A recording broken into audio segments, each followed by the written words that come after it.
그날은 평범한 화요일 오후였습니다. 집 안에는 냄비 끓는 소리가 펄펄 들려오고 있었고, 저는 생후 6개월 된 딸아이 소윤이가 낮잠을 자고 있는 것을 확인한 후 급하게 마트로 나갔습니다. 시어머니가 치매에 걸리신 지 2년. 저는 매일이 전쟁 같았지만, 그래도 가족이니까, 내 아이의 할머니니까 최선을 다해 모셨습니다. 그런데 그날 단 30분 마트에 다녀온 사이에 제 인생은 완전히 뒤바뀌었습니다. 현관문을 열고 들어서자마자 부엌에서 들려오는 펄펄 끓는 냄비 소리. 그리고 시어머니의 한마디. 개가 너무 짖어서 잡아 넣었다. 저희 집에는 개가 없었습니다. 그 순간 저는 피가 거꾸로 솟구치는 듯한 공포를 느꼈고, 미친 듯이 아기 방으로 달려갔습니다. 소윤이가 자고 있던 침대는 텅 비어 있었고, 이불은 바닥에 흩어져 있었습니다. 소윤아, 소윤아. 제가 절규하며 집 안을 뒤지는 동안 시어머니는 부엌에서 여전히 뭔가를 끓이고 계셨습니다. 냄비 뚜껑을 열어보니 그 안에는 도대체 무엇이 들어 있었을까요? 그리고 제 딸 소윤이는 어디로 간 걸까요? 이 이야기는 한 가족이 겪은 가장 극한의 오해와 그 속에서 피어난 진짜 사랑에 관한 이야기입니다. 시청자 여러분, 안녕하세요. 오늘도 여러분의 마음을 울리는 진짜 이야기를 들고 왔습니다. 혹시 가족 때문에 힘드셨던 경험이 있으시다면 오늘 이야기가 여러분께 큰 위로가 되었으면 좋겠습니다. 이야기가 공감되신다면 좋아요 버튼을 꾹 눌러주시고 구독과 알림 설정으로 저희에게 큰 힘을 주세요. 그럼 지금부터 시작하겠습니다. 저는 결혼 15년 차 두 아이의 엄마 김민정입니다.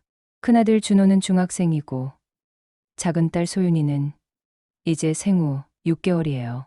시어머니는 올해 71세로 2년 전부터 치매 진단을 받으셨습니다.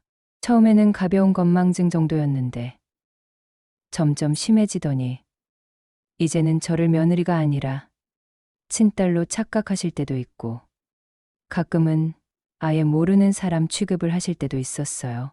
남편은 회사 일로 바쁘고 저는 육아와 시어머니 돌봄을 혼자 감당해야 했습니다. 솔직히 말하면 처음에는 원망스러웠어요.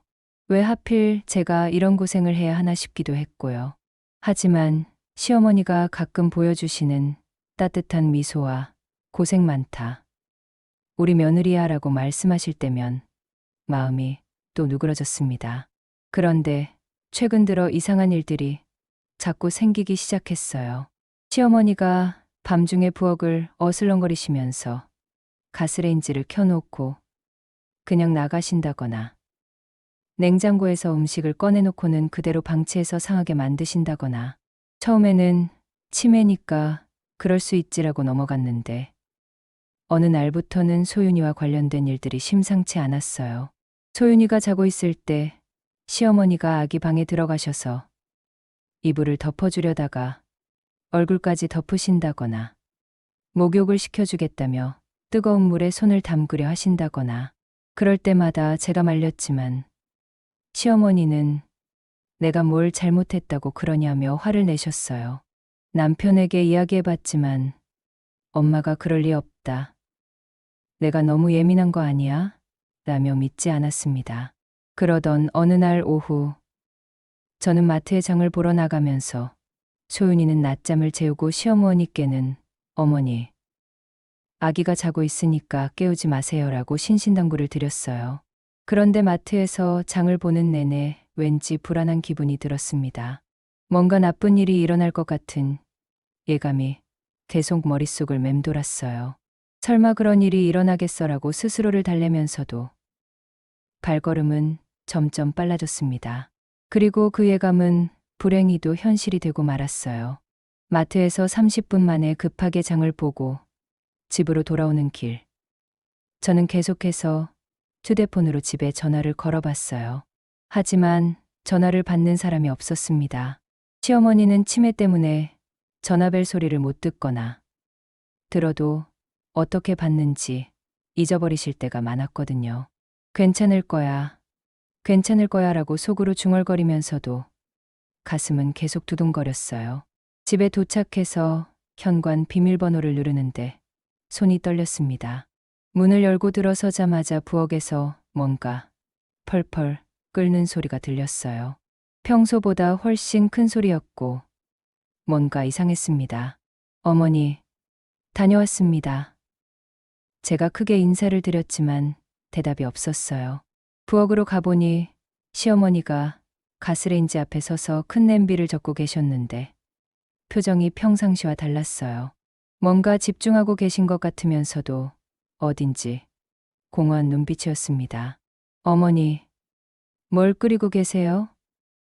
제가 물어봤더니 시어머니는 저를 빤히 쳐다보시더니 누구냐, 넌? 이라고 물으셨어요. 순간 등골이 서늘해졌습니다. 아까 나갈 때까지만 해도 저를 알아보셨는데 고작 30분 만에 완전히 잊어버리신 거였어요. 어머니, 저 민정이에요. 며느리요. 제가 다시 말씀드렸지만 시어머니는 여전히 의심스러운 표정으로 저를 바라보셨습니다. 그리고 갑자기 냄비 쪽으로 고개를 돌리시더니 개가 너무 짖어서 잡아 넣었다고 말씀하셨어요. 개라고요? 저희 집에는 개가 없는데요. 순간 머릿속이 하얘졌습니다. 개가 너무 짖어서 잡아 넣었다는 말이 계속 귓속에서 맴돌았어요. 그리고 문득 소윤이가 생각났습니다. 아기는 어디 있을까요? 아까 분명히 방에서 자고 있었는데. 어머니, 소윤이는 어디 있어요?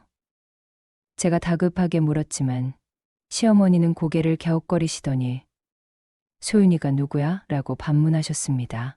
그 순간 제 심장이 멈춘 것 같았어요. 손녀 이름도 잊어버리신 건가요? 아니면 정말로 무슨 일이 일어난 건가요? 저는 미친 듯이 소윤이 방으로 달려갔습니다. 평소에 소윤이가 낮잠을 자던 침대는 텅 비어 있었고 이불은 바닥에 흩어져 있었어요. 소윤아, 소윤아. 제가 절규하며 집 안곳곳을 뒤졌습니다. 거실, 화장실, 베란다, 심지어 옷장 안까지 모두 뒤져봤지만 소윤이는 어디에도 없었어요. 그 사이에도 부엌에서는 냄비 끓는 소리가 계속 펄펄 들려왔습니다. 시어머니는 여전히 그 앞에 서서 뭔가를 적고 계셨고요. 어머니, 소윤이가 어디 갔어요? 제발 말씀해 주세요. 저는 시어머니의 팔을 붙잡고 간절히 물었어요. 하지만 시어머니는 내가 왜 모르는 애를 알아야 하냐며 제 손을 뿌리치셨습니다. 그 순간 제 머릿속에 끔찍한 생각이 스쳐갔어요. 개가 너무 짖어서 잡아넣었다는 시어머니의 말이 계속 맴돌았거든요.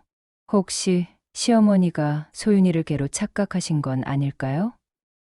그리고 그 냄비 안에 아니에요. 그럴 리 없어요. 아무리 치매에 걸리셨어도 자신의 손녀를 해칠 리는 없어요. 하지만 불안감은 점점 더 커져만 갔습니다. 저는 떨리는 손으로 냄비 뚜껑에 손을 뻗었어요. 뜨거운 김이 얼굴에 스며들면서 안에 내용물이 보이기 시작했습니다. 그 안에는 다행히 아무것도 없었어요. 그냥 물만 펄펄 끓고 있었을 뿐이었습니다. 하지만 안도의 한숨을 쉬기에는 아직 너무 이르라고 생각했어요. 소윤이는 도대체 어디에 있는 걸까요? 저는 다시 집 안을 샅샅이 뒤지기 시작했어요. 그리고 거실, 소파 뒤편에서 작은 울음소리를 들었습니다. 응애, 응애. 분명히 소윤이 목소리였어요. 소파 뒤로 가보니 소윤이가 바닥에 누워서 울고 있었습니다. 다행히 다친 곳은 없어 보였지만 기저귀가 젖어 있었고 얼굴이 빨갛게 달아올라 있었어요. 얼마나 오랫동안 그곳에 있었던 걸까요? 소윤아, 엄마가 왔어. 괜찮아, 괜찮아. 저는 소윤이를 꼭 안고 눈물을 흘렸어요. 다행히 무사했지만 이 상황이 얼마나 위험했는지 생각하니 온몸이 떨렸습니다. 소윤이를 안고 부엌으로 돌아갔을 때 시어머니는 여전히 빈 냄비를 젓고 계셨어요. 어머니, 이게 뭐 하시는 거예요? 저는 억지로 화를 참으며 물었습니다. 시어머니는 저를 보더니 저녁 준비하고 있는데 왜 그러냐고 대답하셨어요. 어머니, 이 냄비에는 아무것도 안 들어 있어요. 그냥 물만 끓이고 계시잖아요. 제가 말하자 시어머니는 잠깐 멍하니 냄비를 내려다보시더니 아, 그래? 내가 뭘 끓이려 했더라? 라고 중얼거리셨습니다. 그리고는 갑자기 맞다. 개를 잡아 넣었는데 어디 갔지? 라고 말씀하셨어요. 그 말을 들은 순간 저는 참았던 화가 터져 나왔어요. 어머니, 개가 어디 있어요? 저희 집에 개 없잖아요. 그리고 소윤이를 왜 소파 뒤에 내버려 두신 거예요? 목소리가 떨렸지만 저는 계속 말했어요. 시어머니는 잠깐 당황스러운 표정을 지으시더니 소윤이가 누구야? 나는 그런 애 모른다고 하셨습니다. 어머니의 손녀예요. 방금 전까지 아기 방에서 자고 있던 소윤이 말이에요. 저는 품에 안고 있는 소윤이를 시어머니께 보여드렸어요. 그제서야 시어머니가 이 아기? 라며 관심을 보이시더니 갑자기 손을 뻗어 소윤이를 만지려고 하셨어요. 어머니, 안 돼요. 저는 반사적으로 소윤이를 품에서 더 깊숙이 감쌌습니다. 시어머니는 제 반응에 화가 나신 것 같았어요. 내가 손녀를 안아주겠다는데 왜 그러냐? 내가 뭘 잘못했다고. 목소리가 점점 커지셨고 표정도 험악해지셨어요. 어머니, 조금 전에 소윤이를 소파 뒤에 내려놓으셨잖아요. 아기가 얼마나 무서웠을까요? 제가 말하자 시어머니는 내가 언제 그랬다고 그러냐, 거짓말하지 마, 하며 소리를 지르셨습니다. 그 순간 저는 깨달았어요. 시어머니는 자신이 방금 전에 한 행동들을 전혀 기억하지 못하고 계신다는 것을. 치매라는 병이 얼마나 무서운 건지 새삼 실감했지만 동시에 소윤이의 안전에 대한 걱정도 더욱 커졌습니다. 그날 저녁 남편 성민이가 회사에서 돌아왔을 때 저는 오늘 있었던 일을 모두 말했어요. 여보, 정말 심각해. 어머니가 소윤이를 소파 뒤에 내려놓고는 기억도 못하셔. 그리고 개를 잡아 넣었다면서 빈냄비를 끓이고 계셨어. 하지만 성민이의 반응은 예상과 달랐어요. 민정아, 엄마가 그럴 리 없어. 내가 오해한 거 아니야? 저는 답답함이 치밀어 올랐어요. 오해가 아니라 제가 직접 본 거예요. 소윤이가 소파 뒤에서 울고 있었다고요. 그럼 엄마가 일부러 그런 거라고 생각해? 치매 걸린 사람한테 무슨 아기가 있다고? 성민이는 오히려 저를 탓하는 투였어요. 아기가 있고 없고의 문제가 아니라 소윤이 안전의 문제라고요. 만약 더 위험한 일이 생기면 어쩔 거예요? 저는 목소리를 높였지만 성민이는 그럼 어쩌자는 거야? 우리 엄마를 요양원에 보내자는 거야? 라며 화를 냈어요. 그 말에 저는 할 말을 잃었어요. 요양원이라는 단어가 나오니 왠지 제가 나쁜 며느리가 된 것 같았거든요. 그게 아니라 좀 더 조심스럽게 지켜봐야 한다는 뜻이에요. 엄마는 우리 가족이야. 그리고 소윤이한테 할머니는 한 분밖에 안 계셔. 내가 좀 더 인내심을 가져줬으면 좋겠어. 성민이의 말은 맞았지만 동시에 제 마음을 이해해주지 않는 것 같아서 서운했어요. 그날 밤 저는 소윤이를 제 옆에 눕히고 잠을 청했어요. 평소에는 아기 방에서 재웠는데 오늘은 왠지 불안해서 떨어뜨려 놓을 수가 없었거든요. 새벽 2시쯤 복도에서 발소리가 들렸어요. 시어머니께서 또 돌아다니고 계신 것 같았어요. 저는 조용히 일어나 문을 살짝 열고 내다봤습니다.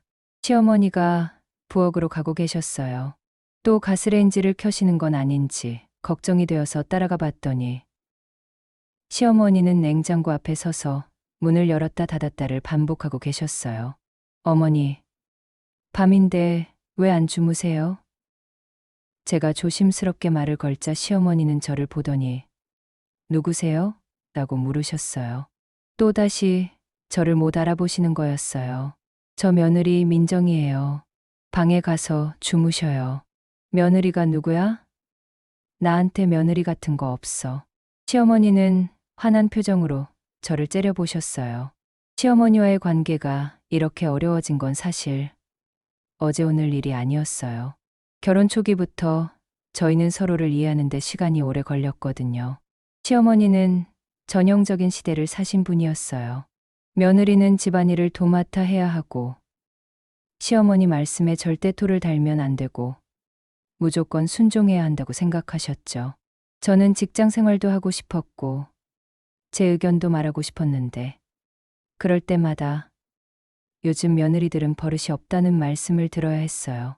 특히 큰아들 준호를 낳았을 때가 가장 힘들었어요. 시어머니는 아들이니까 특별히 더 잘 키워야 한다며 온갖 육아 지침을 내려주셨고, 제가 조금이라도 다르게 하면 애를 버려놓는다고 혼을 내셨어요. 그때는 정말 숨이 막힐 것 같았어요. 하지만 시간이 지나면서 조금씩 서로를 이해하게 되었어요. 시어머니도 저 나름대로 가족을 위하는 마음에서 그러시는 거라는 걸 알게 됐고, 저도 시어머니의 마음을 헤아리려고 노력했거든요. 그리고 준호가 자라면서 시어머니는 정말 좋은 할머니가 되셨어요. 준호가 아플 때는 밤새도록 간병을 해주시고, 학교 행사 때마다 빠지지 않고 참석하시고, 준호 자랑을 입에 달고 사셨어요. 그런 모습을 보면서 저도 점점 시어머니를 친어머니처럼 생각하게 되었습니다. 특히 소윤이를 임신했을 때는 정말 많이 도와주셨어요. 입덧이 심할 때는 죽을 끓여주시고, 배가 불러서 움직이기 어려울 때는 집안일을 다 해주시고, 소윤이가 태어난 후에도 내가 키워줄 테니까 너는 몸조리나 잘해라라고 말씀해 주셨고요. 그래서 치매 진단을 받으셨을 때 더욱 충격이었어요. 이렇게 든든했던 시어머니가, 이렇게 저를 아껴주셨던 분이 점점 저를 못 알아보게 되고, 때로는 전혀 다른 사람처럼 행동하시게 되었으니까요. 처음에는 일시적인 현상일 거야, 곧 나아지실 거야 라고 생각했어요. 하지만 시간이 갈수록 증상은 더 심해졌고, 이제는 저를 며느리가 아니라 이상한 사람으로 보시는 날이 더 많아졌어요. 가끔 예전에 시어머니가 돌아오시는 순간들이 있었지만, 그런 순간들이 점점 줄어드는 게 느껴졌어요.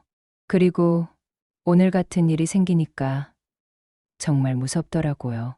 다음 날 오전, 저는 시어머니가 주무시는 동안 집안을 정리하고 있었어요. 소윤이는 유모차에 태워서 제 옆에 두었고요. 그러다가 시어머니 방을 청소하러 들어갔는데 침대 밑에서 이상한 것을 발견했어요. 작은 상자 하나가 있었는데 열어보니 그 안에는 사진들과 편지, 그리고 일기장이 들어 있었어요. 사진들을 보니 젊은 시절의 시어머니와 시아버지, 그리고 어린 성민이의 모습이었어요. 편지들은 시아버지가 시어머니께 쓴 연애 편지들이었고, 일기장은 시어머니가 결혼 후에 쓰신 것 같았어요. 궁금해서 일기를 몇 페이지 넘겨보니 충격적인 내용을 발견했어요. 성민이가 어렸을 때 시어머니가 겪으신 일에 대한 기록이었거든요.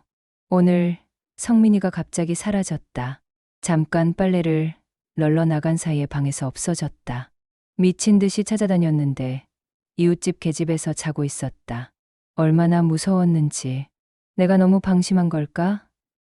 아이를 제대로 못 지킨 죄책감에 밤새 울었다. 그리고 다른 페이지에는 더 충격적인 내용이 적혀 있었어요. 성민이가 3살 때 내가 깜빡하고 목욕물을 너무 뜨겁게 받아놨다.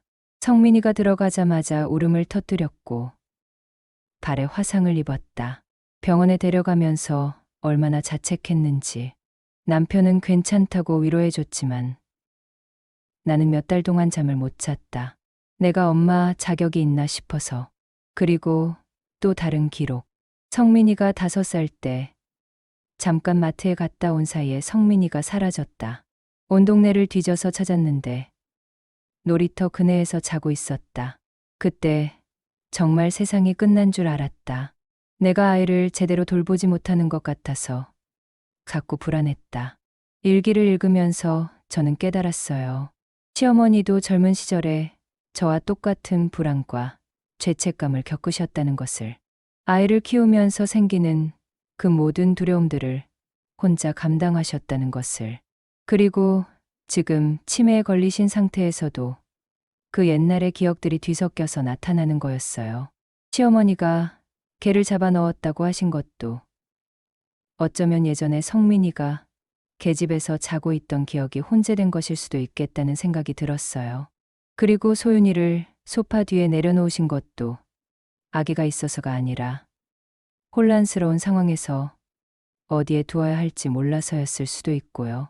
그 순간 제 마음속의 분노와 원망이 조금씩 누그러지기 시작했어요.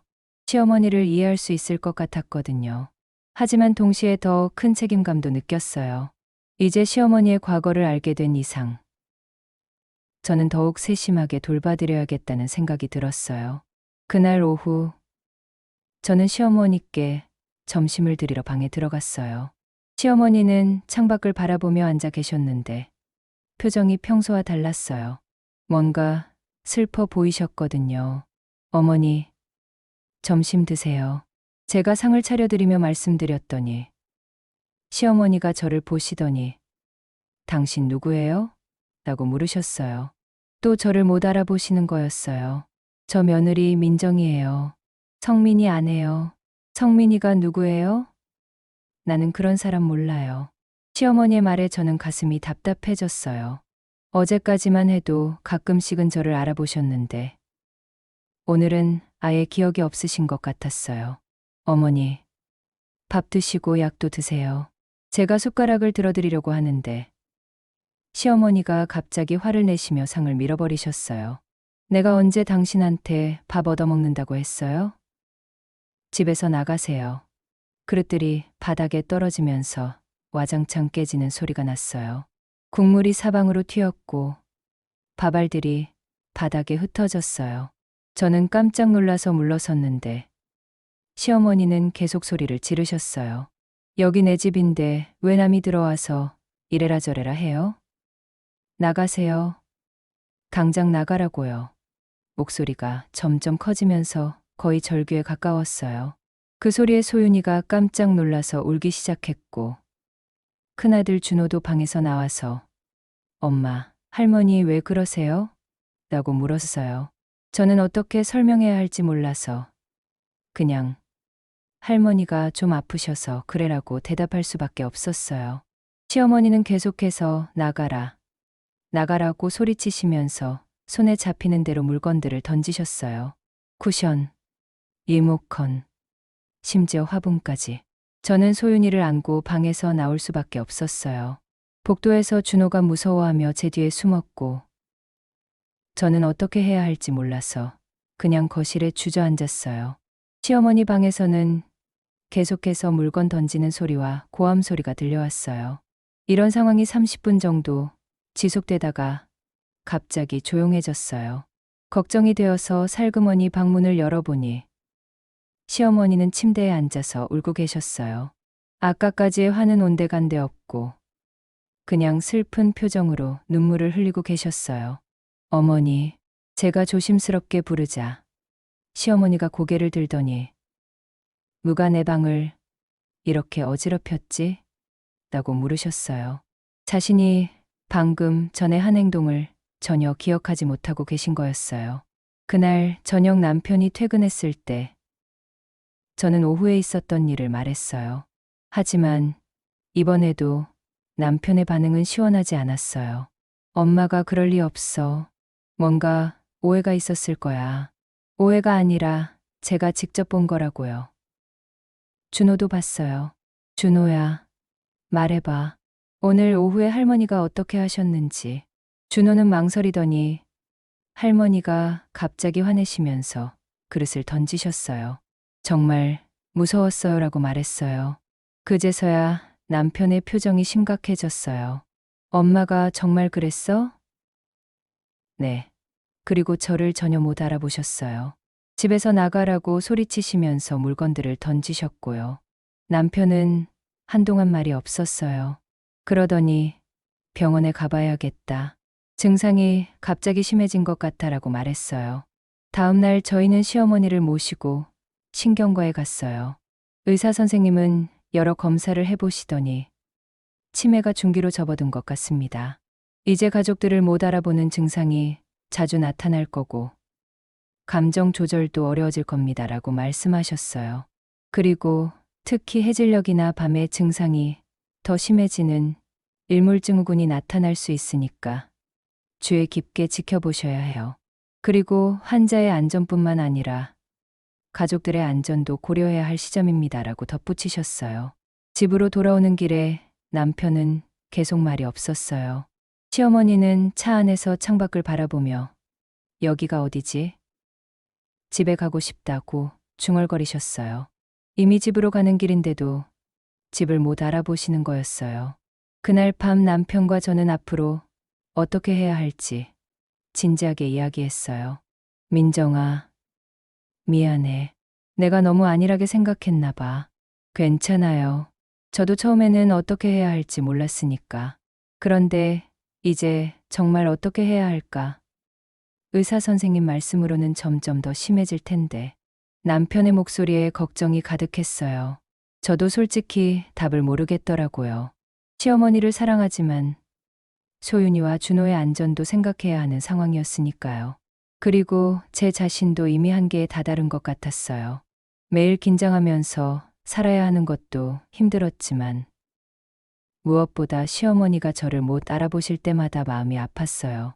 며칠 후 큰아들 준호가 학교에서 돌아와서 저에게 말했어요. 엄마, 할머니가 정말 아프신 거예요?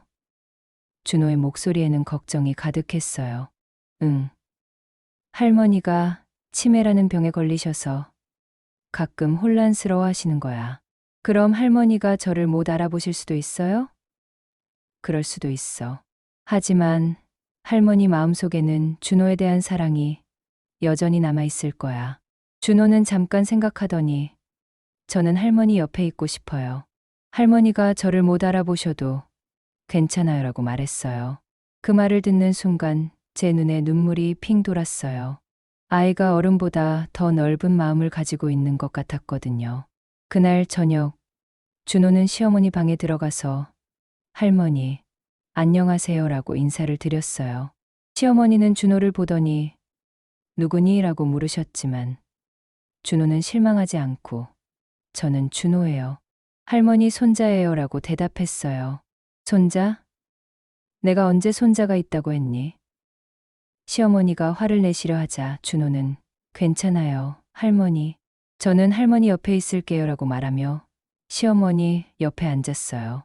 신기하게도 시어머니는 준호에게는 화를 내지 않으셨어요. 오히려 이 아이 참 예쁜 애라고 말씀하시며 준호의 머리를 쓰다듬어 주셨어요. 그 모습을 보면서 저는 깨달았어요. 시어머니에게는 여전히 아이들에 대한 본능적인 사랑이 남아있다는 것을. 그리고 준호의 순수한 마음이 시어머니의 마음을 움직이고 있다는 것을. 그날부터 준호는 매일 시어머니 방에 들어가서 학교에서 있었던 일들을 이야기해 드렸어요. 시어머니가 준호를 못 알아보셔도 준호는 포기하지 않고 계속 말을 걸었어요. 할머니, 오늘 학교에서 수학 시험을 봤어요. 100점 받았어요. 할머니, 친구들이 할머니 이야기를 들려달라고 해요. 할머니가 요리를 정말 잘하신다고 자랑했거든요. 가끔 시어머니가 누구니? 왜 자꾸 할머니라고 불러? 라고 하셔도 준호는 저는 할머니를 사랑하는 준호예요 라고 대답했어요. 그러면 시어머니가 잠깐 멍하니 준호를 바라보시다가 사랑한다고? 하며 되물으셨어요. 네, 할머니를 정말 사랑해요. 그럴 때마다 시어머니의 표정이 조금씩 부드러워지는 게 보였어요. 어느 날 저녁, 시어머니가 갑자기 저를 부르셨어요. 민정아, 이리 와봐. 시어머니가 제 이름을 제대로 부르신 건 정말 오랜만이었어요. 저는 급하게 시어머니 방으로 갔어요. 어머니, 저를 알아보세요? 물론이지. 우리 며느리인데 내가 왜 못 알아보겠니? 시어머니의 목소리가 예전과 같았어요. 치매에 걸리시기 전에 그 따뜻한 목소리였어요. 어머니, 저는 그냥 시어머니를 꼭 안아드렸어요. 시어머니도 저를 꼭 안아주시며 고생 많다. 우리 며느리야 라고 말씀해 주셨어요. 그 말을 듣는 순간 제가 얼마나 이 한마디를 그리워했는지 깨달았어요. 어머니, 저는 괜찮아요. 어머니, 건강만 회복되시면 돼요. 민정아, 나 많이 아프지? 시어머니가 조심스럽게 물으셨어요. 요즘 자꾸 깜빡깜빡해서 너희들을 힘들게 하는 것 같아서 미안하다. 어머니, 미안하다는 말씀 마세요. 저희가 어머니를 돌보는 게 당연한 거예요. 그래도 미안해. 특히 소윤이한테. 내가 무슨 짓을 했는지 정확히는 기억 안 나지만 위험한 일이 있었다는 건 알겠어. 시어머니의 눈에 눈물이 고였어요. 어머니, 괜찮아요. 소윤이도 괜찮고 모든 게 괜찮아요. 민정아, 내가 부탁이 하나 있어. 만약 내가 또 이상한 짓을 하면 말려줘. 그리고 아이들을 지켜줘. 내가 정신이 없을 때는 내가 해줘야 해. 시어머니의 말에 저는 눈물을 참을 수 없었어요. 이렇게 의식이 또렷하실 때의 시어머니는 여전히 제가 알던 그 따뜻한 분이셨거든요. 어머니, 제가 꼭 지켜드릴게요. 그리고 어머니도 우리를 지켜주세요. 어머니가 여기 계시는 것만으로도 저희에게는 큰 힘이 돼요. 그날 밤 저희는 오랫동안 이야기를 나눴어요. 시어머니는 자신의 젊은 시절 이야기도 해주시고 성민이 어렸을 때 얼마나 말썽꾸러기였는지도 들려주셨어요. 성민이가 정말 손이 많이 갔어. 잠깐만 눈을 떼면 어디로 사라지는지 모르겠더라고. 그때마다 얼마나 가슴이 조마조마했는지. 그 이야기를 들으면서 저는 시어머니가 얼마나 자식 걱정을 많이 하시는 분인지 새삼 깨달았어요. 그리고 지금 소윤이에 대해서도 똑같은 마음이실 거라는 생각이 들었어요. 다만 치매 때문에 그 마음을 제대로 표현하지 못하실 뿐이겠죠. 하지만 그런 평온한 시간은 그리 오래가지 않았어요. 며칠 후 또다시 끔찍한 일이 일어났거든요. 제가 소윤이 기저귀를 갈러 잠깐 방을 비운 사이에 시어머니가 부엌에서 칼을 들고 계신 걸 발견했어요. 그것도 아주 큰 식칼을요. 어머니, 왜 칼을 들고 계세요? 제가 놀라서 물었더니 시어머니는 도둑이 들어왔어. 아기를 데려가려고 해라고 말씀하셨어요. 어머니, 도둑 같은 거 없어요. 저예요. 며느리 민정이요. 거짓말하지 마. 넌 내 아기를 뺏어가려는 나쁜 사람이야. 시어머니가 칼을 휘두르시면서 저에게 다가오셨어요. 저는 급하게 뒤로 물러나면서 어머니, 진정하세요. 저는 민정이에요. 라고 외쳤지만 시어머니는 들으려 하지 않으셨어요. 내 아기를 돌려줘. 당장 돌려달라고. 시어머니의 목소리가 점점 커지면서 칼을 더 위험하게 휘두르셨어요. 그 순간 소윤이가 울음을 터뜨렸고 시어머니는 그 소리를 듣고 더욱 흥분하셨어요. 봐, 내 아기가 울고 있어. 내가 괴롭혔구나. 저는 어떻게 해야 할지 몰라서 그냥 현관 쪽으로 피했어요. 그리고 급하게 남편에게 전화를 걸었어요. 여보, 빨리 와. 어머니가 칼을 들고. 하지만 전화를 받기도 전에 시어머니가 현관까지 쫓아오셨어요. 도망가지 마. 내 아기를 돌려달라고. 다행히 그때 이웃집 아주머니가 지나가시다가 상황을 보시고 급하게 도와주셨어요. 어머니, 저예요. 옆집 박 여사예요. 칼 좀 내려놓으세요. 이상하게 시어머니는 이웃집 아주머니의 말은 들으셨어요. 칼을 바닥에 내려놓으시더니 박 여사, 이 사람이 내 아기를 데려가려고 해요라고 말씀하셨어요. 아니에요. 어머니, 이분은 며느리분이시잖아요. 소윤이 엄마요. 며느리? 내가 언제 며느리가 있다고 했어요? 그제서야 이웃집 아주머니도 상황의 심각성을 깨달으신 것 같았어요. 결국 남편이 급하게 퇴근해서 상황을 정리했지만 그날의 일은 저에게 큰 충격을 주었어요. 시어머니가 저를 위험한 사람으로 인식하고 계신다는 것. 그리고 그 상황에서 칼까지 들 수 있다는 것이 너무 무서웠거든요. 저는 그날 밤 내내 잠을 이룰 수 없었습니다. 소윤이를 꼭 안고 있으면서도 계속해서 오늘 일이 머릿속에 맴돌았습니다. 시어머니가 정말로 소윤이를 해치려 했던 걸까요? 아니면 제가 너무 예민하게 반응한 걸까요? 새벽 3시쯤 저는 조용히 일어나 시어머니 방으로 갔습니다.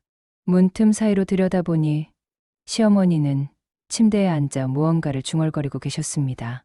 미안하다, 소윤아. 할머니가 잘못했다. 할머니가 정말 잘못했다. 그 모습을 보는 순간 제 가슴이 먹먹해졌습니다. 시어머니도 고통스러워하고 계셨던 겁니다. 치매라는 병마와 싸우면서도 손녀에 대한 사랑만은 또렷하게 남아 있었던 거예요. 저는 문을 살짝 열고 들어갔습니다. 어머니, 괜찮으세요? 시어머니는 저를 보더니 눈물을 글썽이셨습니다. 며느리야, 내가 오늘 큰 실수를 했지. 소윤이한테 무서운 짓을 할 뻔했지. 그 순간 저는 깨달았습니다. 시어머니는 자신의 행동을 어렴풋이나마 기억하고 계셨고 그것 때문에 괴로워하고 계셨다는 것을. 어머니, 괜찮습니다. 소윤이도 괜찮고 모든 게 괜찮아요. 제가 시어머니의 손을 잡자 시어머니는 아이처럼 울기 시작하셨습니다. 미안하다. 정말 미안하다. 내가 이런 병에 걸려서 너희들을 힘들게 하고. 그 밤 저는 시어머니 옆에 앉아 함께 울었습니다. 분노도 원망도 모두 사라지고 오직 한 가지만 남았습니다. 이분도 피해자라는 것. 그리고 우리는 함께 이 시련을 헤쳐나가야 한다는 것. 새벽 햇살이 창문으로 스며들 때쯤 저는 하나의 결심을 했습니다. 시어머니를 원망하지 않기로. 그리고 이 상황을 받아들이고 최선을 다하기로. 왜냐하면 사랑하는 사람을 포기하는 것만큼 후회스러운 일은 없으니까요. 시청자 여러분도 가족 때문에 힘든 순간이 있으시겠지만 때로는 이해하려는 마음 하나가 모든 걸 바꿀 수 있다는 걸 기억해 주세요. 하지만 이 이야기는 여기서 끝이 아닙니다. 진짜 시련은 이제부터 시작이었거든요. 그날 이후 저희 가족은 정말 어려운 결정을 내려야 했습니다. 남편과 저는 밤늦게까지 이야기를 나눴어요. 민정아, 이제 정말 한계인 것 같아. 오늘 일을 보니까 너무 위험해. 저도 그 생각이에요. 하지만 어머니를 요양원에 보내는 게 정말 맞는 걸까요?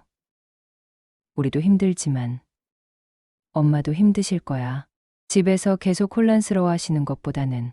남편의 말이 맞았어요. 하지만 마음 한편으로는 죄책감이 들었어요. 시어머니를 포기하는 것 같아서요. 다음 날 저희는 요양원 몇 곳을 알아봤어요. 그 중에서 가장 좋아 보이는 곳을 방문했는데 시설도 깨끗하고 직원분들도 친절하셨어요. 이곳은 치매 전문 요양원이라서 환자분들을 잘 돌봐드릴 수 있습니다. 그리고 가족분들도 언제든지 면회 오실 수 있고요. 원장님의 설명을 들으면서도 마음이 복잡했어요. 과연 이게 시어머니를 위한 최선의 선택일까요? 집으로 돌아와서 시어머니께 말씀드려야 했어요. 그런데 그날은 신기하게도 시어머니가 하루 종일 의식이 또렷하셨어요. 저를 며느리로 알아보시고 소윤이를 예뻐해 주시고 준호와도 이야기를 나누셨어요. 어머니, 저희가 말씀드릴 게 있어요. 저는 조심스럽게 꺼냈어요.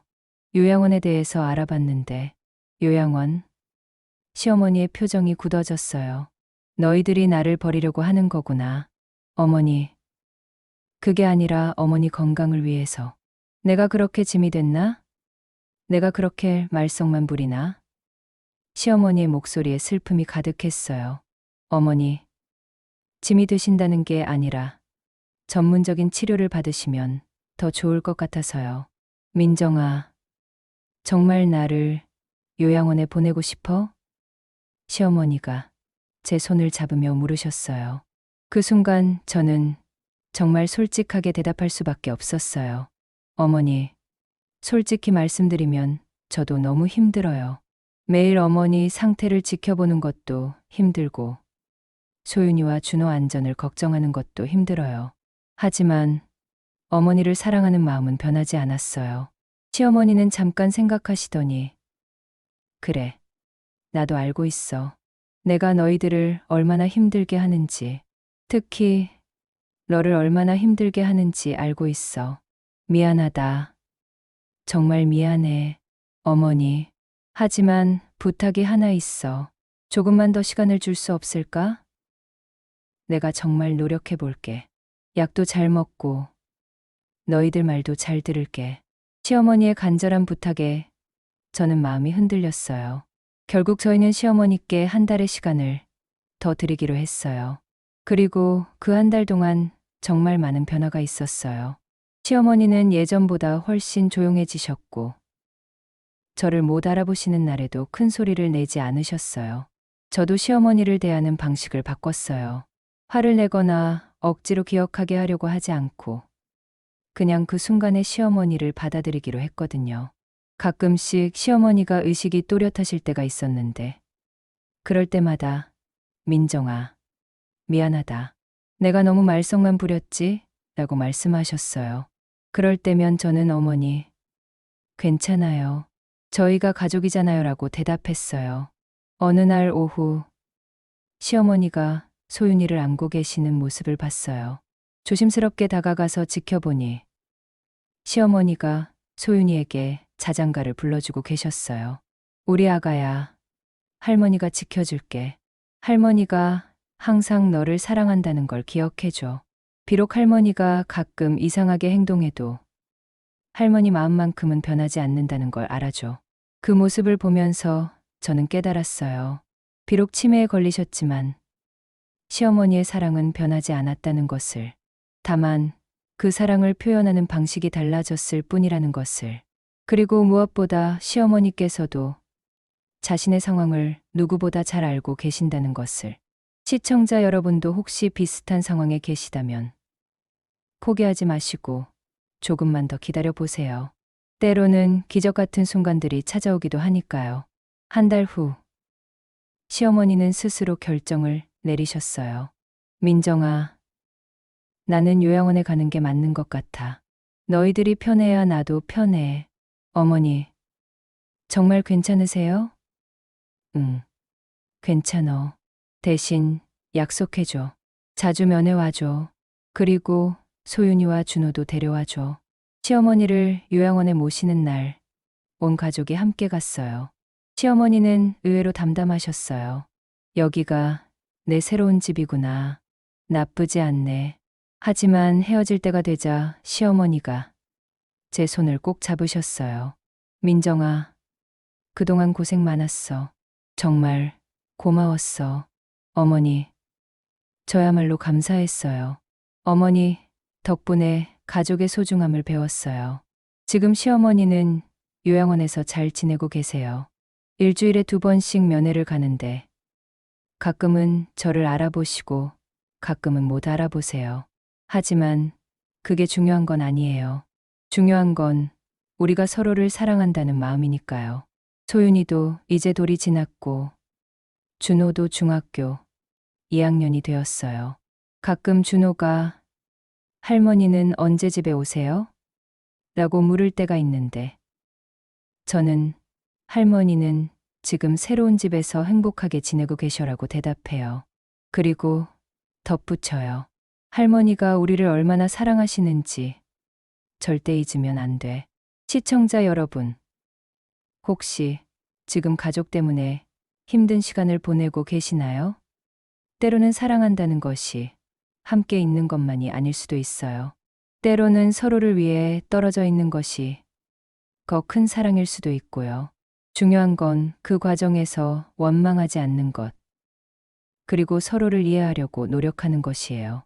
가족이라는 건 참 어려운 숙제지만 그 안에서 우리는 진짜 사랑이 무엇인지 배워가는 것 같아요. 오늘 이야기가 여러분의 마음에 작은 위로가 되었기를 바라며 여러분의 소중한 댓글과 좋아요, 구독이 저희에게 큰 힘이 됩니다. 감사합니다.